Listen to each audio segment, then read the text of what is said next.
Today on Fresh Corduroy, my guest is Raphael Lessard, a thoughtful, up-and-coming speed skier on the World Cup circuit. Raphael's path has many of the twists and turns we associate with ski racing development. He grew up ski racing in Quebec, went to Burke Mountain Academy, spent post-grad years training and racing in Europe on the French circuit, and then made the deliberate choice to return to North America to ski for the University of Utah. Along the way, he balanced high-level NCAA racing, international competition, and a demanding academic track that even included internships in financial services. Last season, Raphael put it all together, winning the overall NorAm title and earning a full slate of World Cup starts. This season, he quickly scored his first World Cup points with a top 20 Super G result in Val Gardena. Just as momentum was building, a knee injury cut his season short, forcing him into recovery mode and reflection at one of the most pivotal moments in his career. In this conversation, we dig into what it really takes to develop as a speed skier, from intentional training and tactical decision-making to visualization, mental discipline, and learning how to manage setbacks. Raphael speaks candidly about the value of college skiing, the differences between European and North American development systems, and why a long-term perspective has helped keep him grounded as he moves toward the highest level of the sport. It's a wide-ranging, honest, and deeply insightful conversation with an athlete who thinks as hard about how he skis as how fast he skis. Now, let's get some fresh corduroy with Raphael.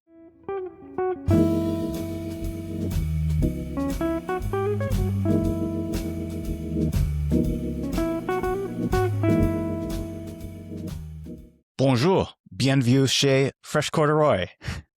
Merci de me recevoir sur votre podcast. Je parle français un petit peu, so that is the end of the French speaking for the episode. That's pretty good. That's impressive.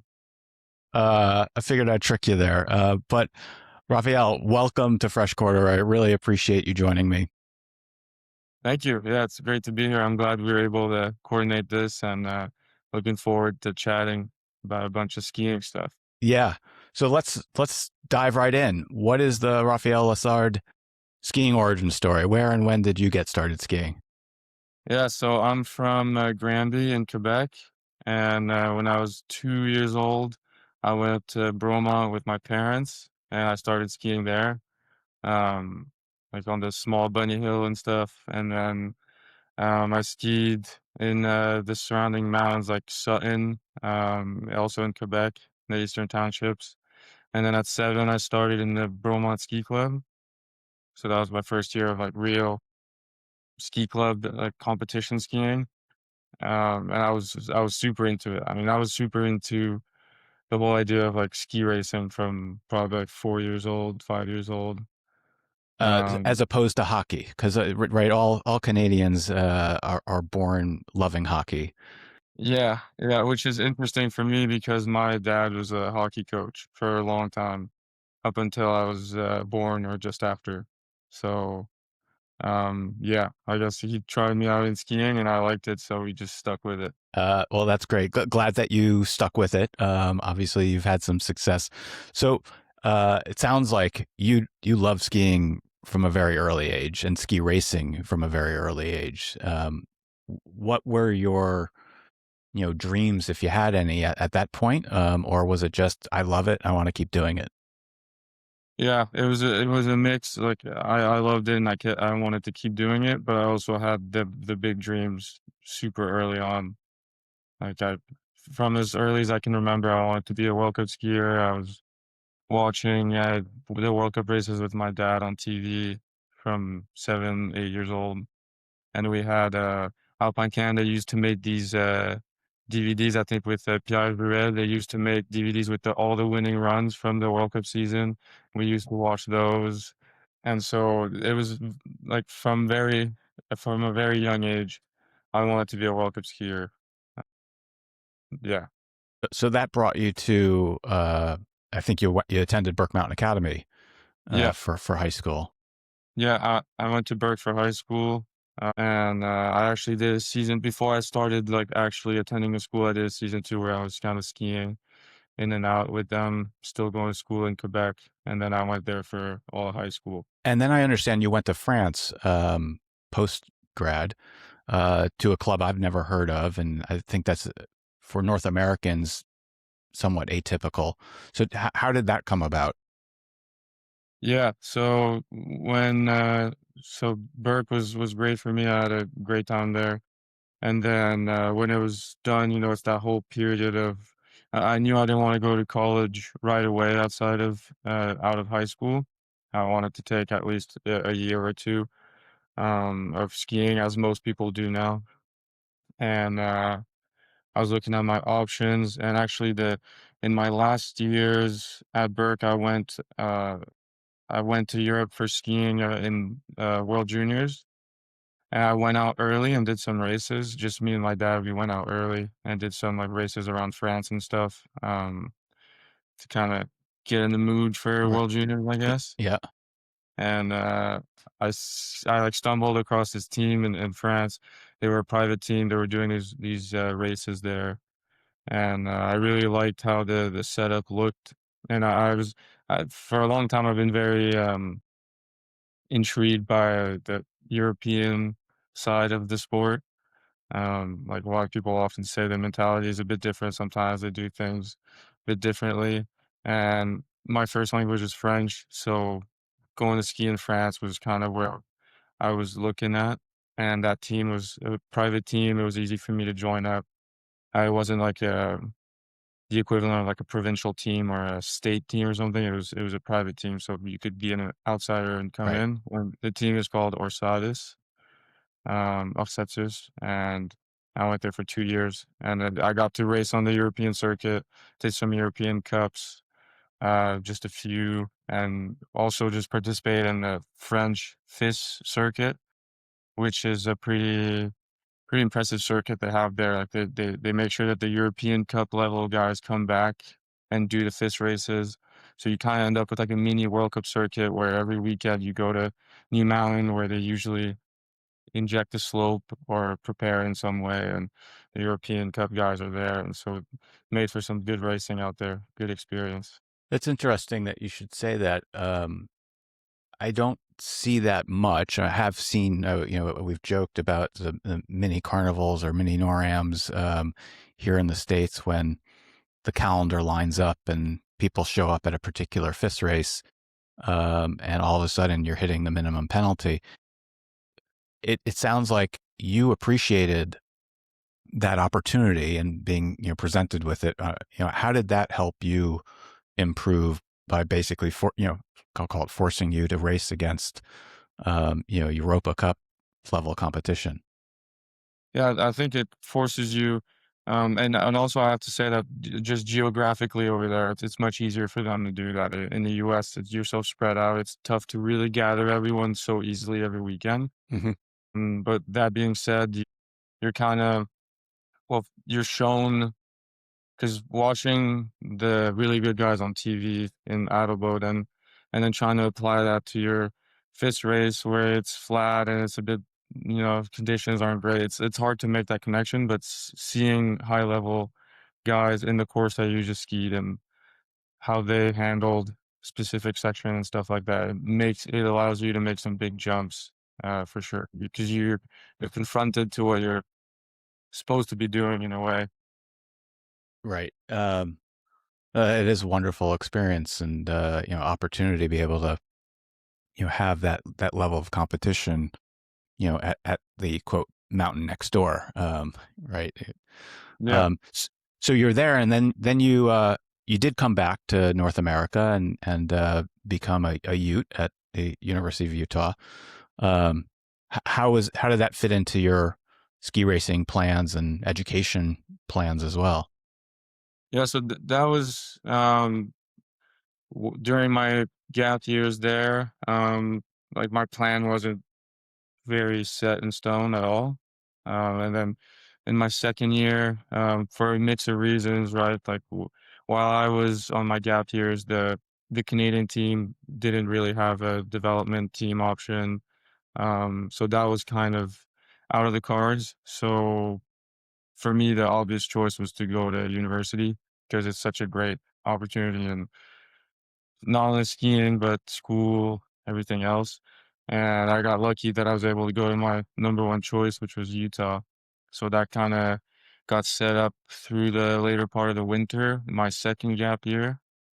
Um, so that season, I had a good season, and I had pretty fairly low fist points at the time.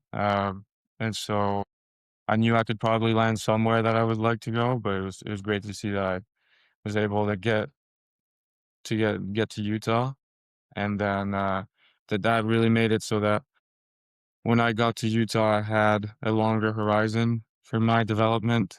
All of a sudden, you're not living on a year to year basis. You kinda it's like I imagine that's what it feels like to be a football player and get year-in-year contract, you know? It's like you have something stable ahead of you, which did wonders for me. I was able to settle down back in North America. So, before I went to Europe, I should clarify that before I went to Europe for those 2 years, um, I was a pretty competitive skier for my age, but I wasn't in the NorAm top 30s. I wasn't, I was doing NorAms, but I was mostly just missing the flip and being pretty far out. So I came back to America and I kind of had to build back in to that. It's not like I was once really fast on the NorAm circuit. I could come back and do that again. I had to settle down and make that happen. So it was good to have that longer horizon. Uh, yeah, I mean, it's a few things in there. One, it's good to hear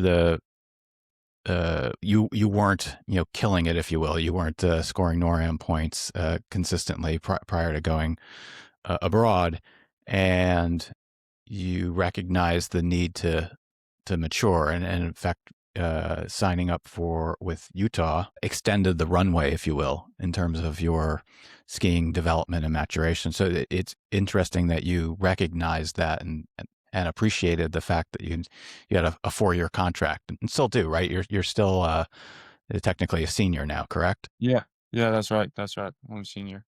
Um, so coming back and building up, racing carnivals. Actually, I guess RIMSA doesn't call them carnivals, but Yeah, it's more or meets. less the same, but I guess we call them invitationals or Yeah. yeah, we don't have a cool word like that. So university races for Utah and the like. I imagine it's fun, right? There's a different level, different feel to the competition. You want to describe, like, is it as I think it is, different at that level versus, say, NorAms and the Europa Cups and the other European competition that you were exposed to? Yeah, yeah, it's different. Well, first of all, it's very competitive.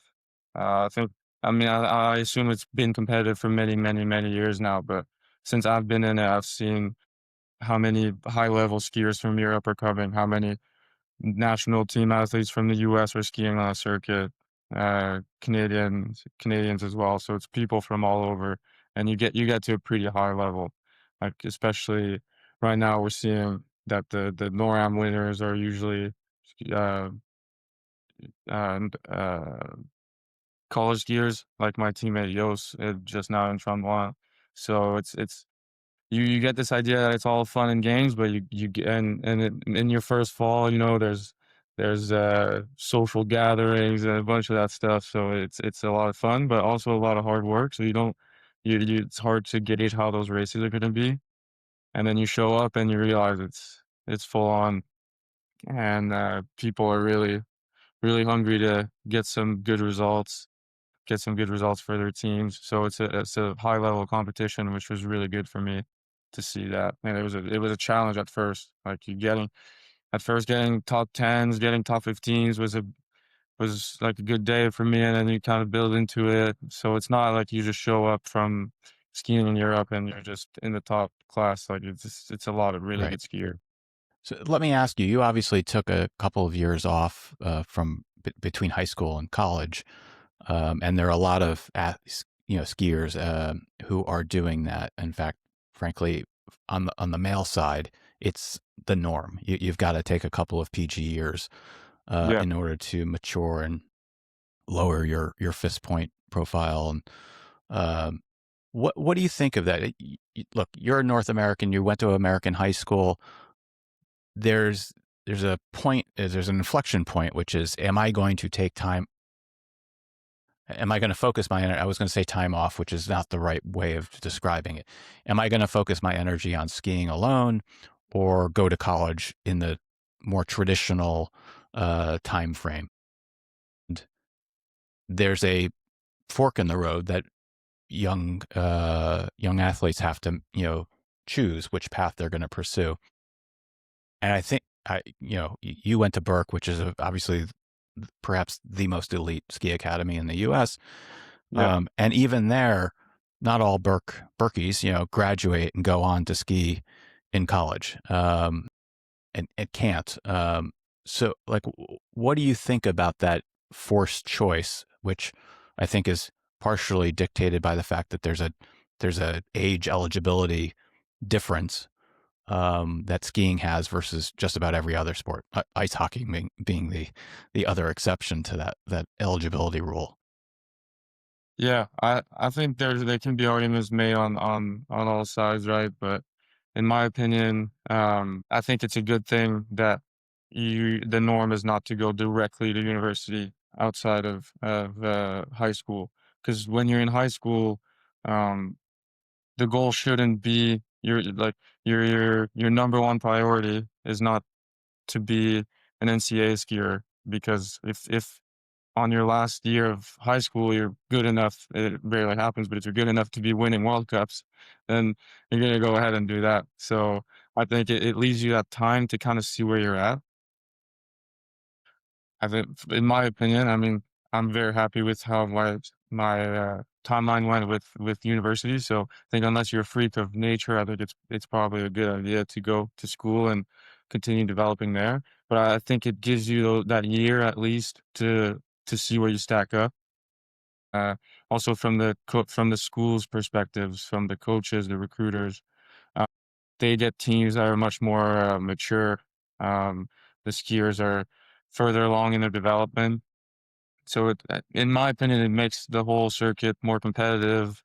Um, Also gives a chance for people to finish high school and then really see where they stack up. So I think that timeline is something that, for myself at least, I appreciated. It worked out for me well to see where I was stacking up, kind of take that time to focus on skiing, then go to school. It was good. Right. But I guess your objective was to get to the World Cup, which you have succeeded in, and we'll get there.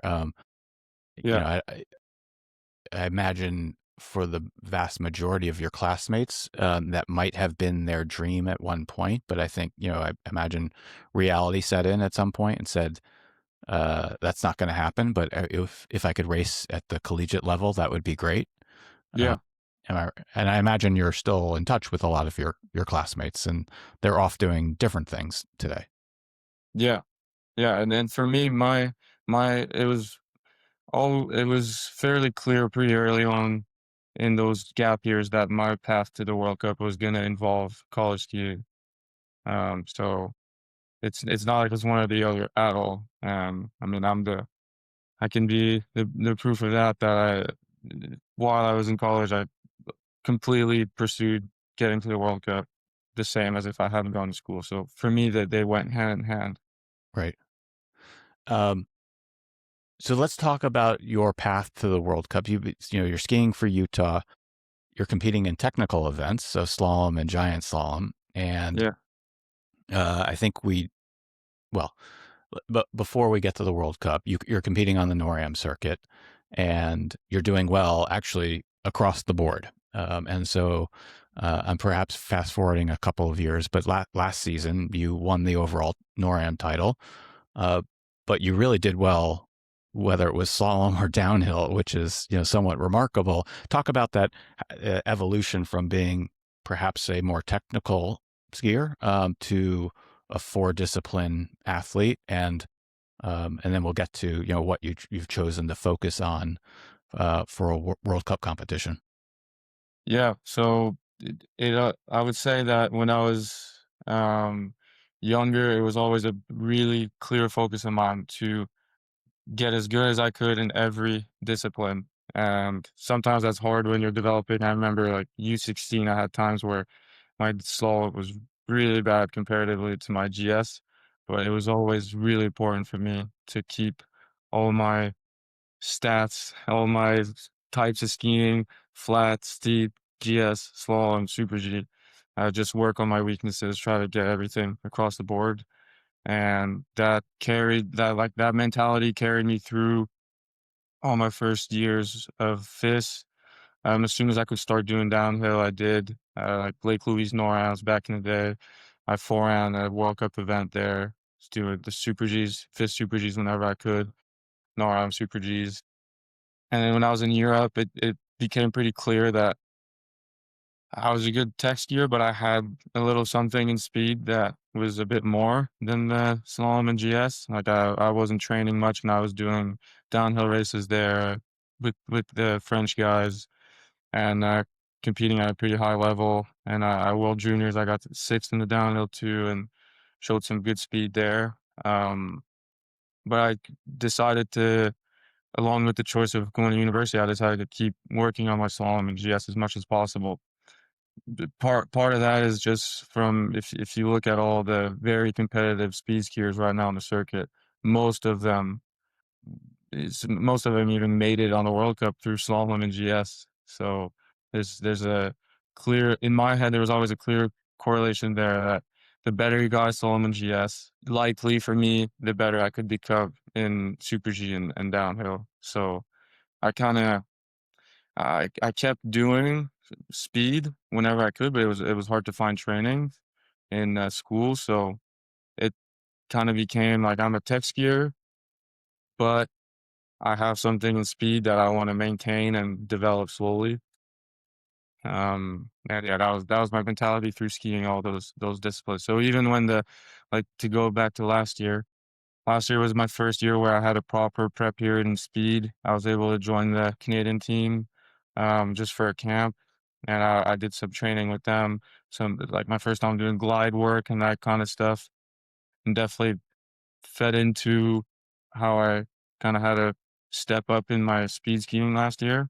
But even with that happening, I kept doing all the slalom NorAms, all the GS NorAms. So yeah. Were you so during your time, competing for Utah, were you also on Canadian or Alpine Canada? No. No, I was not on. This is my first year on the Canadian team. So my first 3 years at Utah, I was just on the Utah team and training with them full time. Got it. So you made we'll talk about making a big splash, that's for sure. You and I imagine the last season you mentioned you had a proper speed prep period, but you're competing again on the university circuit, skiing tech events, and so for the vast majority of the season, you really don't have any other speed training, and basically you show up No, at a speed series and you get a couple of training days for downhill. You race the downhill and you race the super G, and that's your both racing and training all rolled up into one. Is that about right? yeah, that's exactly right. I mean, I had 2 weeks in Chile where I was very like meticulous with how I spent my time, just because I knew how rare for me speed training was. So I turned the 2 weeks I had into maybe like 3 years of trying stuff. I was very Like, everything was written down, and I was making sure I was getting my money's worth. Yeah. And then from then on, you just show up to the races, and it's just a mental game from that point because you know what you have to do, but it's a bit easier to have a fresh memory of what you're supposed to do in the course once you've trained in the past days on the speed boards.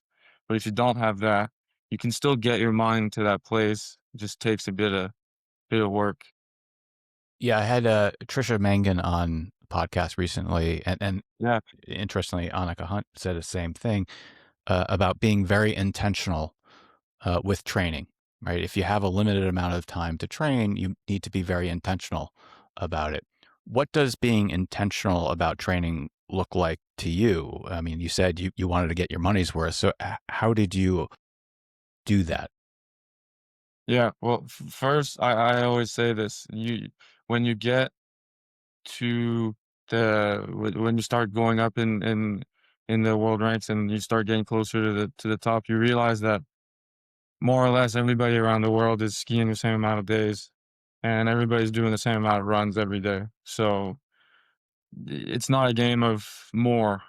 It's because everybody's more or less going to South America at the same time, doing the same camps. So it really does become literally just making your time be worth more than the others. I think for me, it's uh, you like thinking a lot through the training sessions.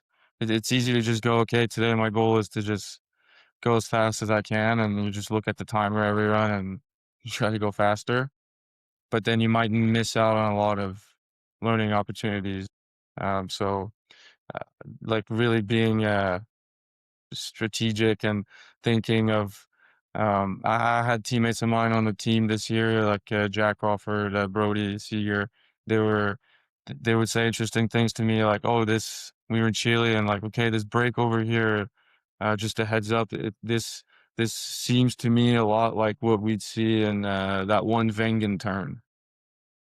So there, you're sitting there thinking like, "Well, I can't train in Wengen, but if I train well on this, maybe when I get to that spot in Wengen, it'll be a little easier." Right. So that type of stuff. And I imagine you're focused on, something, right? I want to get better gliding, or I want to stay more arrow over jumps, or whatever the case may be. There, you're in, again, I use the word intentional about your training. You're like focused on something, and for lack of a better, experimenting with it. Yeah, yeah. Focused on very specific technical things most of the time. Technical or maybe tactical. If we're training super G or downhill or anything, the coaches tell you that the other guys are going straighter than you or you're going too straight. You need to fix that. And that kind of goes without saying. Like that stuff, I think you don't have to be that intentional to be doing that stuff. That's kind of like basic training methodologies. Where it gets really interesting is what you're trying to feel in your run, uh, feeling different things, not doing the same thing over and over. Like if I'm a second, because especially with gliding, like the very specific gliding training that we do, where you'll be in Chile and more or less you're going in a straight line for a minute, and you get to the bottom and you're a second behind. You're like, well, how's that possible? If you just do that same thing, just trying to get slightly more arrow every run, you're not really gonna gain much out of it. So then you try like pushing really hard through your feet, build behind a bump, or and after trying that, then you try to be really light everywhere and things like that. That's how I go about it. That's how I go about being intentional. I make sure I cover all the potential variables that could be making me faster or slower. Um, it's interesting. I've had a number of speed skiers on lately, just coincidentally, and I've remarked to them that you know I, I don't know that there's a ton of speed, uh, knowledgeable speed coaches around, whether that's in the U.S. or in Canada, and that makes sense for U12s, U14s, U16s. I mean, U16 you start training and racing in super Gs a bit, but so that knowledge of what makes a good speed skier isn't widely disseminated. So how do you think about speed, in terms of what makes a good speed skier, both from a technical perspective and a tactical one? Yeah, I think that's a really good question, and I've thought about that a lot. I think that to me, a really good speed skier, there's exceptions to every rule, I would say, but to me, it really starts with a strong base in tech skiing, that's especially GS. It'd be harder to argue for slalom, even though I do think there's something to be said there, but this especially GS. Then, because it's you're basically just doing GS turns, because the action that you're putting into the turn, there's kind of sometimes at the lower levels, maybe like when I was younger, there's this idea sometimes that you're it's more passive skiing because everything's longer. The time between the turns is longer, so there's like sometimes this misconception maybe that Um, there's like less action going into the ski, less drive into the fall line, but um, to me at least, it's the same kind of like action into the turn as GS. So that's really important to me for the base of a speed skier, and then there's the whole tactical element, especially the downhill tactics are obviously super important, but super G too. Just because you don't get those training runs, you have to be able to look at a minute 30 long course in an hour inspection and pretty much know how everything's going to run or get a pretty good idea of how you're going to do in that. So I'd say there's a big tactical component as well of just being able to analyze terrain and kind of anticipate how things are going to run. And then the gliding part, which is probably what I'm working on most uh, these days, or when I'm back on skis. That one's a bit more. That one's a bit harder to define. A lot of people like to say it's like all feel, and you can't really explain it. Um, it's just for me, it's just about how people are able to get a feel for when is the right time to apply the pressure into the ski, even on shallower turns where you're not pulling a lot of radius. There's like an action that needs to happen there, and it's how people are able to time that. So I think that's a lot of feel, but I think it's not just this mystical thing that you can't practice. I think there's a methodology there that can be learned. Yeah, and I hope, if nothing comes of it, is like people appreciate the skills that are necessary for speed skiers. I think in some ways it's a lost art. I don't know, when I was a kid, which was a long time ago, you know, it, you could get away with, starting at the top of the hill and talking all the way to the bottom, Yeah, and at least usually the ski patrol wasn't there to pull your lift ticket. Today, I think with safety measures around ski areas these days, I don't see kids doing that all that often. And so I think there's something's lost there, if you will. yeah, yeah. I've never thought of that, but that could be that could. Um, but look, I've only been in one scored downhill race in my entire career, and like all good speed races, when you schedule one, you get a powder day. So one of those days Yeah, was spent snow plowing the snow off the trail. yeah. Uh, That's a classic. Um, so so you won the NorAm overall title last season. Entitled you to a start in every World Cup event you wanted to. Uh, I gather you wanted to just focus on speed. How did you choose just to focus on the speed events, given the success that you had across the different disciplines at the NorAm level? Yeah, so I chose to focus on speed and also GS because even more so than I had thought before I was on the national team. For all teams, pretty much a lot of time training is spent in GS. So even if you're a speed skier, you do so much GS training that you can still pursue GS at a super high level for sure.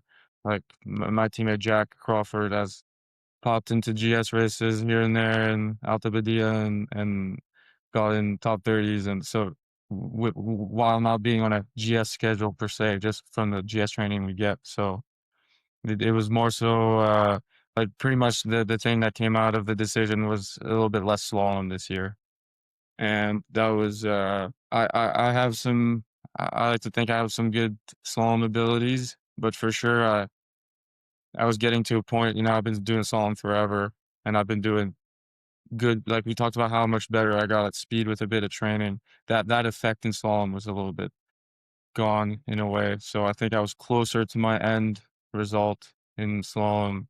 And I just, for me, it became clear that I had more speed, undeveloped speed in my legs in Super G and downhill than in slalom. And then if you're already not as experienced as the guys you're competing against. And on top of that, you get less training than them because you're split across 4 events. And I think it's going to become really difficult to compete with them. So decided to go more on the speed. and GS program from that. Got it. So you started off this season doing rather well. I mean, you scored a lot of points. You came in 20th at Val Gardena in the Super Yeah, G. Um, talk about you had some World Cup starts last season, so it that's wasn't right. brand new to the World Cup stage, but this was your first like campaign, if you will. It was going to be a World Cup campaign the whole season, correct? I imagine.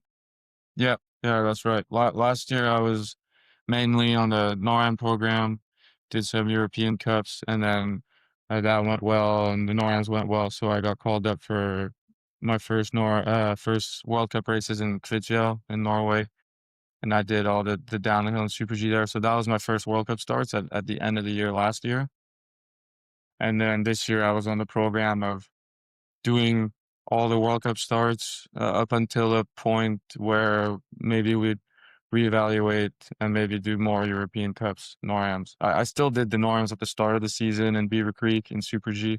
I didn't do the tech ones because I had to fly back out to Val Gardena, but I did the Copper Super G World Cup race this year. Then it was Beaver Creek. And then I stayed in Beaver Creek, did the two Super Gs and the NorAms, and then went to Val Gardena. And then right around the new year, right around now was, this is a big January month, like Wengen, Kitzbühel. This was going to be the time when we were, depending on how the Olympics qualification was going, how the World Cups are going, maybe do a bit more European Cups. That was kind of the where it was going to split. So Val Gardena, you come in 20th. You score your first World Cup points. Yeah. And I don't have it off the top of my head, but what was it? Your sixth World Cup start, something like that?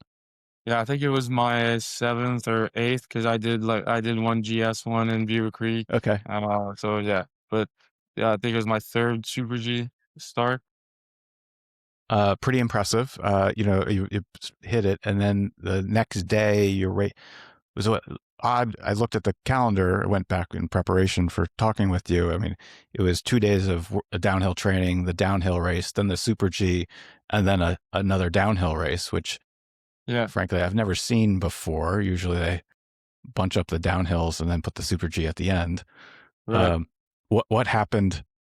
I'm assuming the injury happened, but what happened in the downhill? Yeah, so yeah, they had to make up a downhill from Beaver Creek because they got canceled in Beaver Creek. So they made up a short downhill where that first downhill before the Super G, that was from the Super G start. So it took out that whole upper gliding section. And then we did the Super G first, as they do sometimes after the downhill trainings. Once that first shortened one was done, then Right. back on the regular program, the Super G came first, and then the full length downhill was scheduled on the Saturday. That's why it was a bit of a weird scheduling there. Then yeah, that Super G race was good for me. Didn't get the chance to race the Super G in Beaver Creek because they canceled after bib 31. So I had only had copper, which wasn't a good race for me. I didn't ski how I wanted to. I had some issues there. So I was really left on my I really felt like I had a lot to give. Because You I were felt like pissed, copper. basically. Sorry? You're pissed, or you were annoyed, right? Yeah, yeah. Not annoyed with anyone specifically, just annoyed about, Yeah. the weather and how things didn't pan out. And so when I got to race Super G again on the World Cup, then that was Val Gardena. So I was fired up. And then got that good race where made a mistake at the bottom. Like I wrapped myself up in the gate, so it took a little bit of the the excitement of the result out, but it was still great. The top 20, that was great.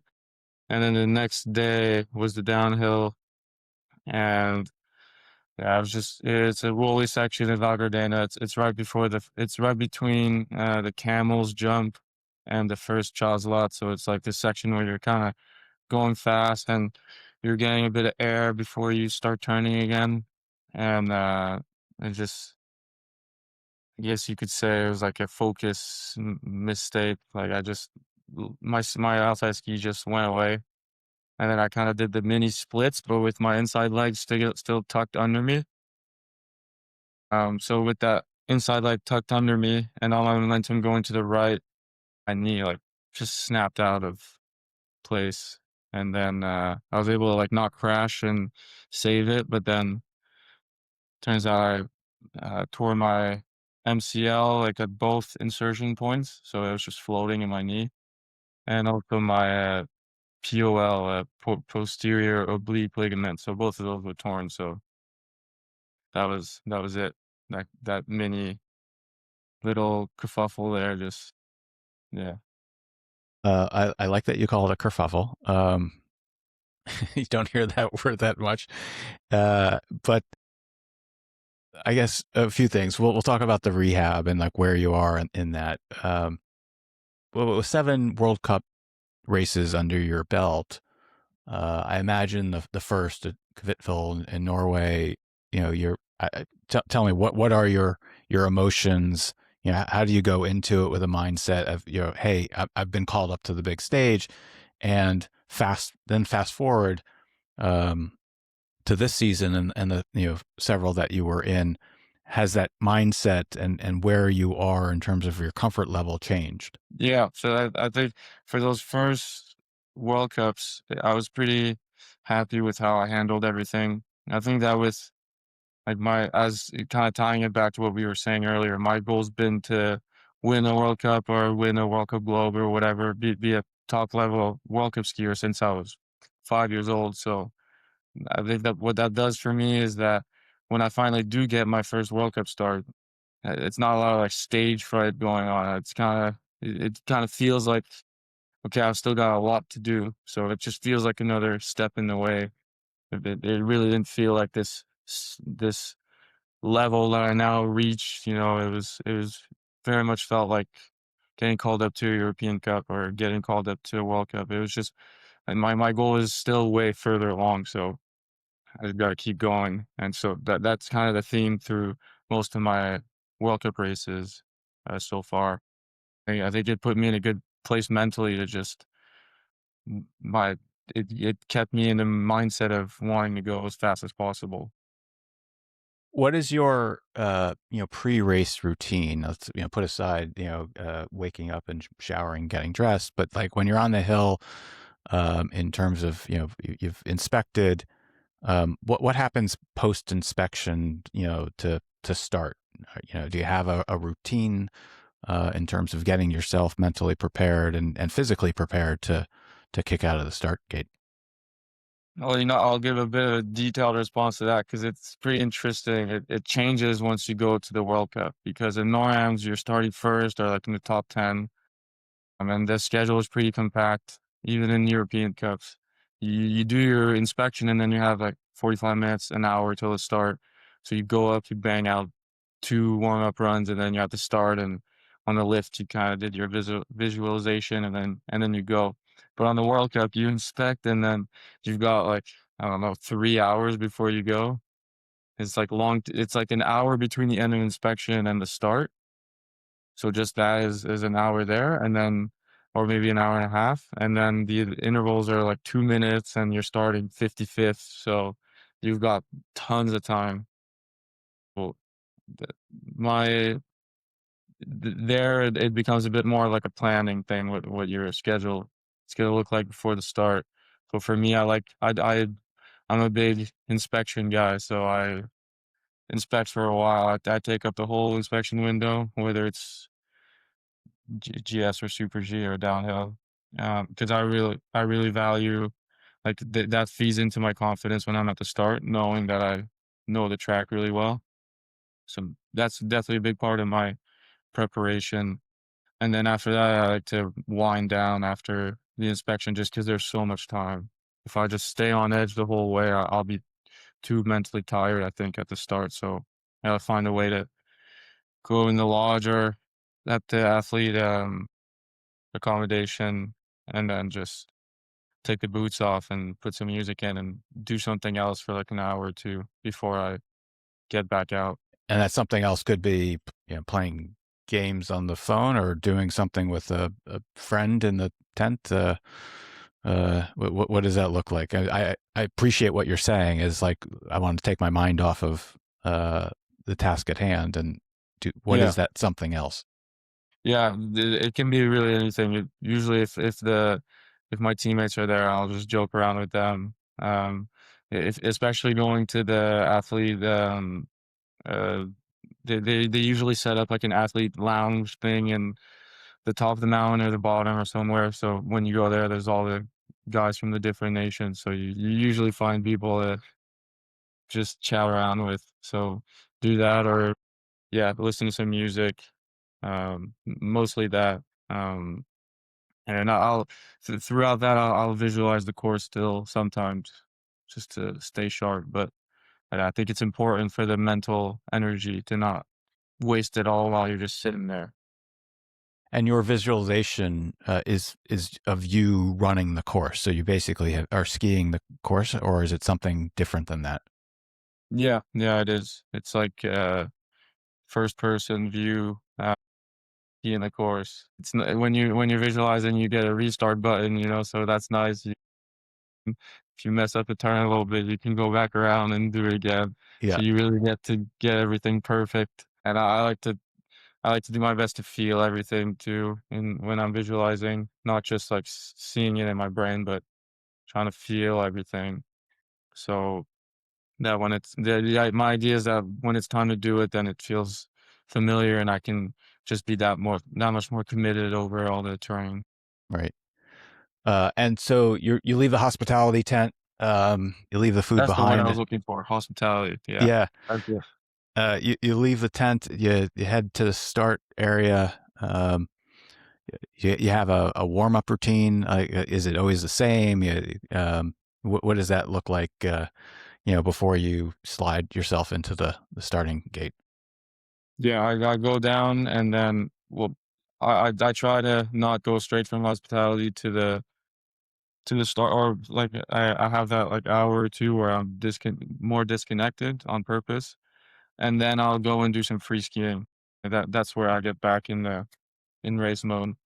And then from that free skiing, I'll go to the start, and I'm already warm because I warmed up from the free skiing, so everything's flowing. Um, then I'm doing, yeah, more or less the same physical warm up, like routine, getting the muscles ready, staying loose, and then like curating my thoughts, making sure I'm staying loose, but also really ready to take some risk and charge. And then you get the course report from the coaches. You feed that into. I like to get that maybe a bit earlier than some other people because I feed that into my plan. So when Hmm. I visualize those last times, I whatever happened in that course report, I take that into account. And A by real then, time update to the simulator. yeah, yeah, exactly, exactly. So then the simulator is up to date, and then we usually get course reports from one of our teammates that did the course. Like the guy that starts earlier for me, it was usually Jeff Reed this year, and it's like really great. He puts a lot of effort into trying to the stuff he took away from the run, trying to communicate it to you. So that's like super valuable insight. And then from there, you're just fired up and ready to go. Let it rip. Yeah. Um, Everything's set up, everything was done perfectly, we got everything in line, and now it's the easy part, or not the easy part, but the fun part, you get to just go and do it. so you appreciate, it sounds like, a very detailed course report, as opposed to the generic let it rip, runs as inspected, the typical, Yeah, generic, just pep talk, if you will. yeah, yeah, I like knowing what's going on out there, and the part of that too is you have some places, like, for example, Val Gardena and the downhill. There's some places in that course where you need to be told what to do to a certain degree, like the camel's jump. You might have to stiff leg it to get a bit more air. Like for anyone that's not sure, in Val Gardena, there's this jump. It's called a camel's jump, and it's right after a super long stretch of just going straight down the hill, and you're going like 125, 130, and it's like a jump. it first has a first roller, and then you have this kind of kicker. It's not like a park jump kicker, but it goes like slightly uphill and it drops off, and then you have a big hole, and then another bump way further down the hill. That's the landing. So it's not often in ski racing or like in downhill that you actually have like a downhill biking style jump where you actually have a takeoff, a big gap, and then a roll. So for that one in particular, you need to know if you need to, because usually a big jump, you would press it as pretty much as hard as you could. That one, if you do that, you might not have the right speed, and then you would knuckle it, and that would be pretty dangerous. So that's an instance where you need to know from the coaches what you need to do. So they're seeing all those guys go through. That guy went off of it with stiff legs, so he didn't really absorb it much, and he made the landing perfectly. That other guy, he absorbed it and he cased it, lost all his speed, and it was really sketchy. So don't do that. So then they tell you on the radio, hey, when you go off of camels, go off of it with stiff legs, and then you need to do that. So it takes it up a notch again. You can't just have those course reports that are super straightforward. You need to get that info. Yeah, that level of detail. So you mentioned the injuries. You're back. You've had a surgery. What does the rehab process, look like for you today? Where are you? The surgery was relatively recently, and Yeah, imagine you're waiting and itching to get back into the gym and starting to lift and rehab it. yeah, for sure. So I injured my knee in December 20th. It was in the downhill there. I got surgery last week and everything went well. This great clinic in Laval, Montreal, near Montreal, they did a great job. It was great, great experience. Like everything went really well. A lot of professional people. So I think the surgery went as well as it could. Now I'm starting to do the light rehab stuff, like flexion of the knee, stuff like that. And then my timeline is more or less like 3, 4 months, um, just because of the nature of the injury, like MCL, POL, it's a bit shorter time frame. So 3 or 4 months, and then I can be back on skis. So it's not going to be a big setback for me. The way I think about it is I just miss out on the fun of racing, but most of the work happens in the off season, so it's I'm not missing work. I'm not missing out on work. I'm just missing out on the fun, but that's all right. I can deal with that. So I'll be back for hopefully spring camp. So I'll have like the full run into next season with all the camps. That's great. I also noticed. So we'll talk about what the prep period will look like for you, and obviously, continued physical, fitness training. But I noticed that you've also done internships with financial services firms. So Yeah, is is yeah. is that going to continue? Are you going to continue at least as a college student slash Alpine Canada team member, your duality, for lack of a better term. You're a student athlete. You are, as such, you're pursuing a professional career through internships, while at the same time becoming a professional ski racer. Like, what is that? If you were to say, here's what my, if 3 to 4 months I'm doing flexion and light exercise. What does it look like for the next 12 months for you, both educationally, work wise, and ski racing wise? Yeah, so the internship I did this summer was really, it felt like a continuation of my like academic journey, I would Hmm. say, and that's something I really wanted to do. I just had a lot of interest in doing that, like just for being in that world. So that was very much like apart from the skiing journey, but I do think it feeds into it, like just making sure that I do everything in life that interests me, right? That like feeds into self-confidence, your confidence on the hill, all that stuff. So I think there's some indirect benefits from that. But as far as in the future, now that I've had success on the World Cup circuit, or a little bit of success on the World Cup circuit, and planning to be with the national team next year and all that. Um, Once I graduate now, I'll be more uh, full-time athlete, or full-time on the athlete schedule a Right. lot more. Um, I mean, so for the listener, you were a technology banker, M&A banker, which look, I grew up ski racing and I've worked in financial services for a very long time. I do know some ski racers who have gone into finance. There's quite a few. But to being an investment banker in turn is an accomplishment unto itself. Kudos to you.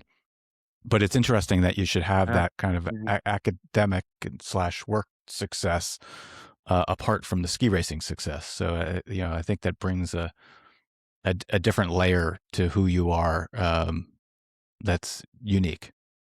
Yeah, yeah, and uh, when I when I got into university, at first, I was really focused on having good grades and learning as much as possible. And part of that is like my competitive nature. Like it kind of, I always told my friends. Well, first off, when I was a freshman, I had a lot of great mentors older than me on the Utah ski team, and they pretty much told me that it's a good idea to get to try school because you don't know what you'll want to do in the future. So if you find out on your third year you want to be a nuclear physicist, then it's probably a good idea that you have a decent GPA from when you started out. So I took that to heart and put it some work from the get go, and then you learn about finance in school, and I learned about banking and just was fascinated by it. So I went and pursued that. So that was the plan there, was to just get as much experience as I could in that world that was so intriguing to me while being in school. Did you do you appreciate the mental distraction? Balancing academics and focusing on that, and then having, as a result, not having to think about or not thinking about ski racing, and then vice versa, which is when you're ski racing, you're thinking about ski racing, and you've put the academics aside, and therefore it's a mental break from each. I mean, do you appreciate that, or is that something that you need, crave, or is it just a nice to have? What I'll say is that I think it's different from person to person, Yes. but I'm someone that needed that distraction. So you might get someone else um that can be all skiing all the time and it works for them. For me, I was such like an analytical person about my skiing that any bad day it was easy for me to get in a spiral, or so that distraction, intellectual distraction, we could say, that definitely helped me. I played that to my advantage. I made it part of my toolkit, we could say, I guess, is that bad down the hill, okay, let's take this exam tonight, and then you get a good grade on the exam because you studied hard for the exam. So then you're like, okay, well, today I was a bad skier, but I was a good student, so not such a bad day, and you you keep going. So it helped me out a lot. Yeah, it does. Speaking of bad skiing, if you have a bad run in a race, what does it look like for you to, put that in the rearview mirror and move on to the next thing? How do you do that, and how long does it take for you to do that? Yeah, it depends how long it takes. That can vary, but I've made like I had to do a lot of work on that, so I've shortened up that time frame a lot. And you hear it all the time that getting down on yourself is not going to do anything. But then it's easier said than done, and I think that there's like a mix of being very self critical, like critical of your performance, but then you totally need to just change to something else. Otherwise, every time you get down on yourself and have those thoughts of like, oh well, if we're really good at being mean to ourselves. It's like, oh well, if today with a clean run I couldn't even get a top 15 in this race, then how am I gonna ever be a World Cup skier? You think that, but that's just uh, is putting chinks in your armor, you're, like, just damaging yourself, so I put a lot of effort into trying my best, even though it's not easy, trying my best to not let bad runs, bad performances, um, get into your idea of how good you are at skiing, like, just you take it as a event that just happened, but not as a fact, like a sign of a bigger thing.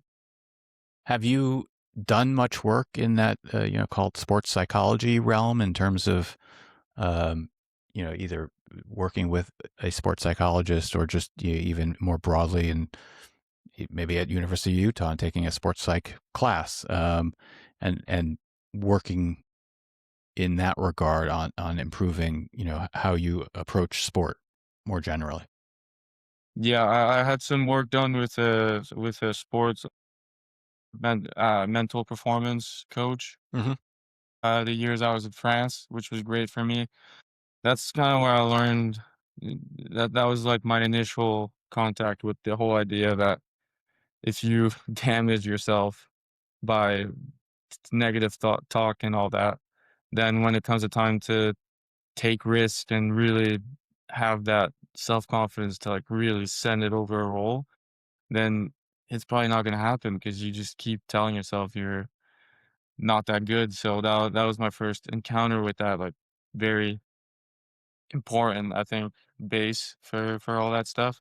And from there, I kinda took that along and kept thinking about that, matching it with I'm someone that talks about that stuff, like, I like to ask people, friends who yeah, at Utah with my teammates, we always talked about that kinda stuff. I had teammates, that were really fast and were really good at winning the race after they'd been winning first run, so then you talk to them about what's going on in their head, so there was a lot of not necessarily specifically with the sports side, but a lot of work in that way, like, just being curious and asking people and thinking about it a lot.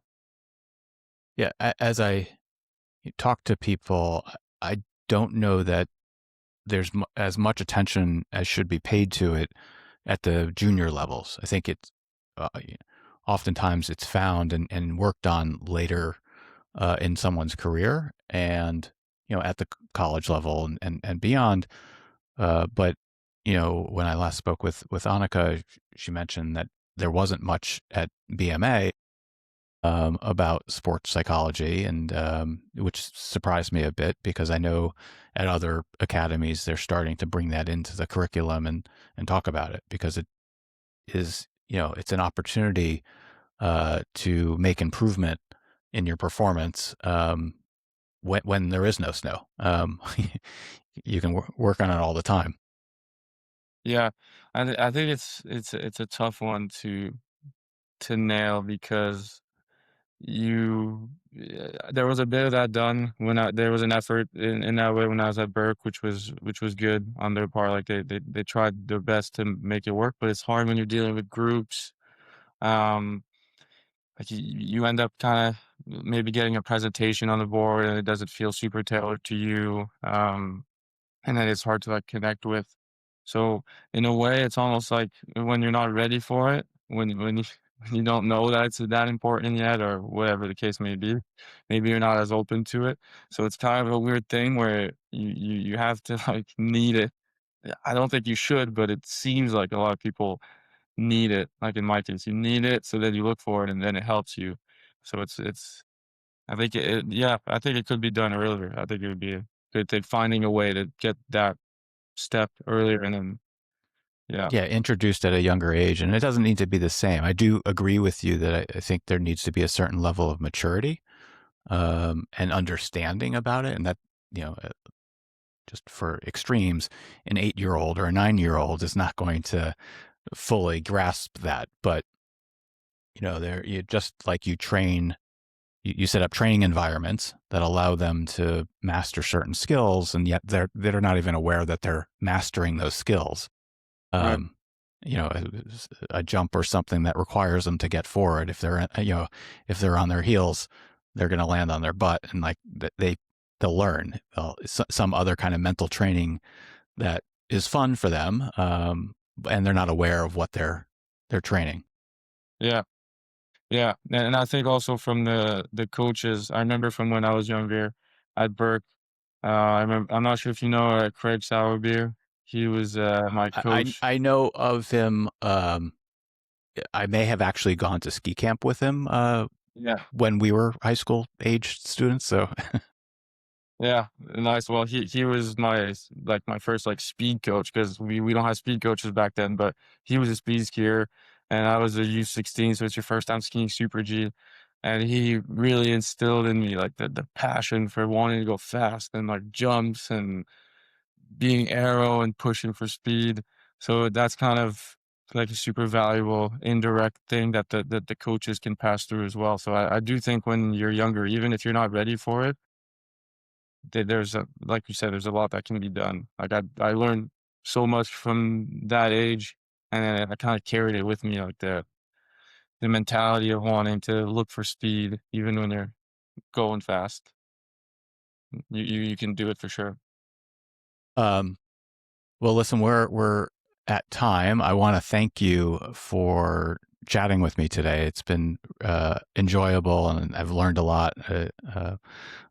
Hopefully, you think likewise.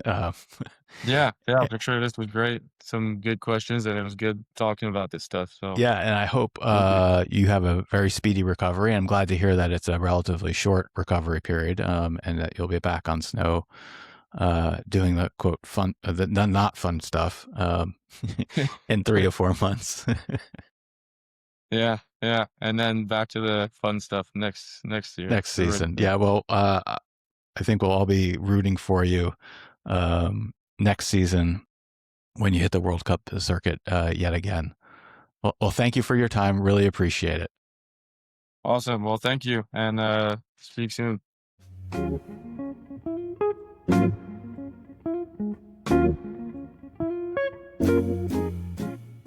That's my conversation with Raphael Lessard.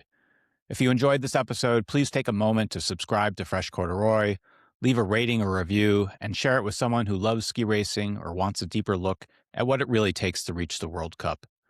You can follow the show on Instagram at Fresh Corduroy Podcast. And if you have a guest you'd like to hear from or a topic you want us to explore, drop me a note. Thanks for listening. We'll see you next time on Fresh Corduroy.